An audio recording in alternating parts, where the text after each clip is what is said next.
I have this story I want to tell you, something that happened to me yesterday that is super powerful, and I think the lesson from it is even more powerful. But before I do, I just wanted to point out that I'm recording this message from underneath a beautiful cherry blossom tree right outside my house.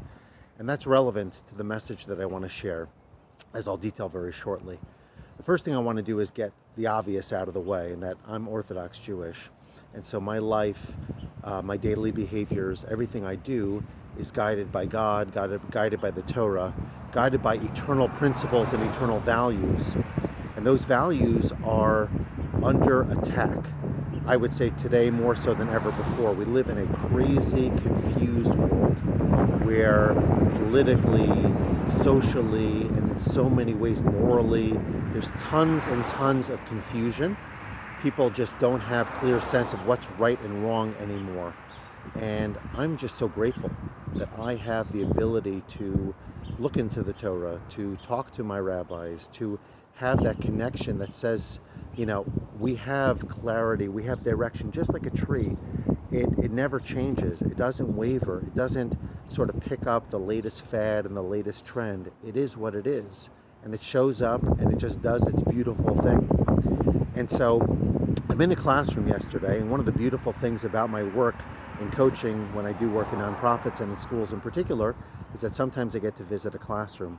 And the teacher actually wasn't there, so the principal asked me to go in and work with the class, and we were doing something on social studies, early American history, and we talked about Ponce de Leon and the Fountain of Youth, and that brought to mind a story. And the story is told by Rabbi Pesach Krohn from many years ago already at this point, about a young boy who was struggling to grow. He was just very short, much shorter than his peers, and his mother was very concerned. And so she went to the doctor and she asked the doctor, "What should I do?" And the doctor said the reasons yes and reasons no in terms of following a certain procedure that would help the boy grow potentially, but also had some serious complications or risk factors. And it wasn't a simple decision. And the mother said, out of desperation, and this doctor was a woman, "You're a mother too. If this was your child, what would you do?" And so the mother started to cry. This is a doctor. Apparently she was a Jewish doctor, or at least a doctor who was familiar with the Orthodox Jewish way of life. And this woman and this young boy in the story, the mother and the son, they were Orthodox Jews. And the doctor turns to the mother of the boy and says, "In my community," and she lived in an upscale community outside of New York City where materialism and wealth and affluence and the outside, the externalities of life are so important.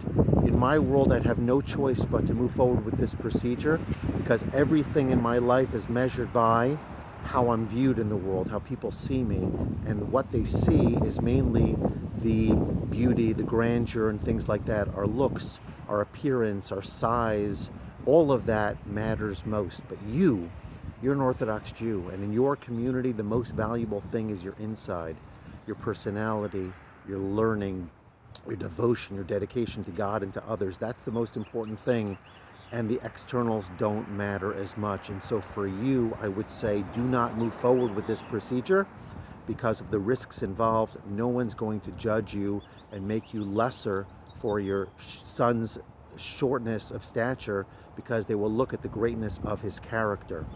And I was actually thinking about another thing that I've been doing, which is reading Stephen Covey's 7 Habits of Highly Effective People. And he talks there about the personality ethic of the last half century or so versus the character ethic that's been the focus of character development for so long. The character development is all about the inside. It's all about our growth as people, our development of good character traits. It's not about trying to be just pleasant to outside people to gain their appreciation. Look at me, notice me, I'll butter you up a little bit and that kind of thing. It's not about having a better personality. It's about being a good person. It's about having good character. And the good character is what matters the most.